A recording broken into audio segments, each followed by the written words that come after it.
एक अंडे और 2 आलू से बन जाने वाली ये रेसिपी बहुत ही ज़बरदस्त और मज़ेदार सी है। ये ना सिर्फ बड़ों बल्कि बच्चों को भी बेहद पसंद आती है। बिस्मिल्लाहिर्रहमानिर्रहीम, अस्सलामु अलैकुम। ताहा होम व्लॉग्स में खुशामदीद।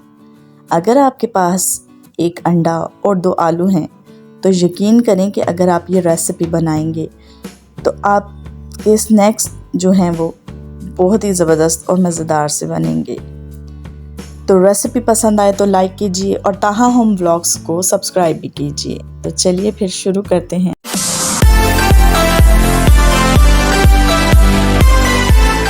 तो चलिए जी, मैंने 2 आलू ले लिए हैं और इन्हें मैंने पील ऑफ कर लिया है और अच्छे तरीके से इन्हें मैंने धो लिया है। तो अब हम आलूओं का क्या करेंगे ये मैं आपको बताती हूँ। एक ग्रेटर ले लेंगे और आलूओं को ग्रेट करना स्टार्ट कर देंगे। देखिए इस तरीके से। और आलू आपने बहुत अच्छे तरीके से वॉश करने हैं, कोई मिट्टी वगैरह ज़रा सी भी ना हो। तो इस तरीके से मैं दोनों आलूओं को ग्रेट कर लूँगी। चलिए जी, आलू ग्रेट हो गए हैं तो साथ ही मैंने इन्हें पानी में डाल दिया है क्योंकि फिर ये काले हो जाते हैं। और हाफ़ टी स्पून इसके अंदर मैं सॉल्ट ऐड कर दूंगी और तकरीबन आधा घंटा इन्हें भीगे रहने दूंगी। नमक जो है वो अच्छे तरीके से हम मिक्स कर लेंगे और आधे घंटे के लिए इन्हें हम छोड़ देंगे इसी तरीके से। तो चलिए जी, अब मसाले की तरफ आते हैं। ये 2 अदद प्याज हैं मीडियम साइज़ के, मैंने लंबा लंबा इन्हें बारीक सा चॉप कर लिया है।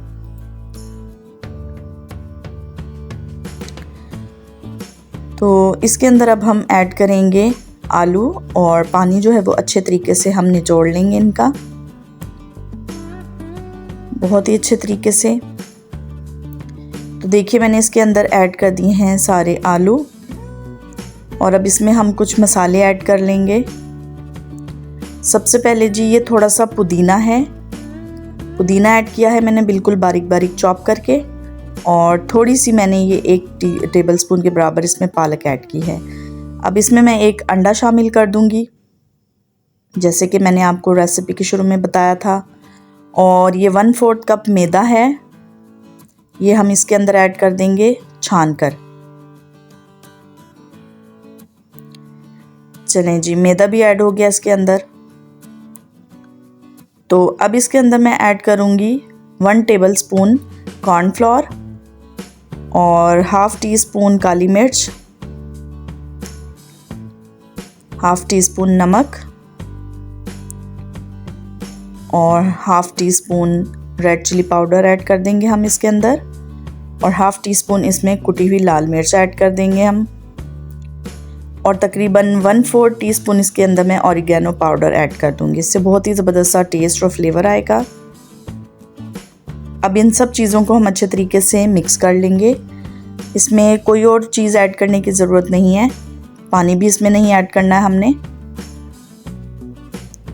बहुत अच्छे तरीके से इसे हम मिक्स कर लेंगे और तकरीबन आधे घंटे के लिए इसे मैं फ्रीज़र में रख दूंगी ताकि अच्छे तरीके से चिल हो जाए। जी, मैंने ऑयल थोड़ा सा जो है वो गरम कर लिया है, बहुत डीप फ्राई नहीं करना हमने इसे, शैलो फ्राई करना है। और 1 चम्मच भर के हम ऑयल के अंदर ऐड करेंगे और इसे हल्का हल्का प्रेस करके हम थोड़ा सा फैला लेंगे। इस तरीके से हम ये बाकी सारे ऐड कर लेंगे इसके अंदर मसाला। ये देखिए चम्मच भर के मैंने ऑयल के अंदर ऐड कर दिया है ये मसाला और फिर हल्का सा इसको प्रेस करते हुए फैला लिया है। इसकी शेप इस तरीके से ही बहुत अच्छी लगती है। अगर हम इसे ज़्यादा मैदा डाल के इसे बनाने की कोशिश करेंगे तो ये अंदर से थोड़ा सा कच्चापन देगा। तो मैदा आपने इसके अंदर इतना ही ऐड करना है, ज़्यादा मैदा ऐड नहीं करना है। ये देखिए एक साइड से ये ब्राउन हो गए हैं तो हम किसी साइड चेंज कर देंगे इस तरीके से। और मीडियम टू लो फ्लेम पे ही हमने इनको पकाना है। तो अभी आपको रेसिपी अगर अच्छी लग रही है तो साथ ही लाइक का बटन है वो प्रेस कर दीजिए और चैनल को भी ज़रूर से सब्सक्राइब कर लीजिए। तो ये देखिए, ये मैंने सेकंड स्टेप में भी ऐड किए थे इसी तरीके से, तो इनकी भी मैं साइड चेंज कर लूँगी। जब ये एक तरफ से गोल्डन ब्राउन हो जाएंगे, अच्छा सा कलर हमने इन पे देना है। अब ये देखिए, इनको मैं अच्छे तरीके से ऑयल रिमूव करके निकाल लूँगी। तो जी तैयार है हमारे ज़बरदस्त से हैश ब्राउन्स, आप इनको कह सकते हैं। बहुत ही ज़बरदस्त हैश ब्राउन्स ये बनते हैं, बहुत ही टेस्टी ऑसम सा इनका फ्लेवर है और ये बच्चे और बड़े सबको बहुत पसंद आता है। आप इस रेसिपी को ज़रूर ट्राई करें। मैं मिलती हूँ नेक्स्ट वीडियो में। अल्लाह हाफिज़।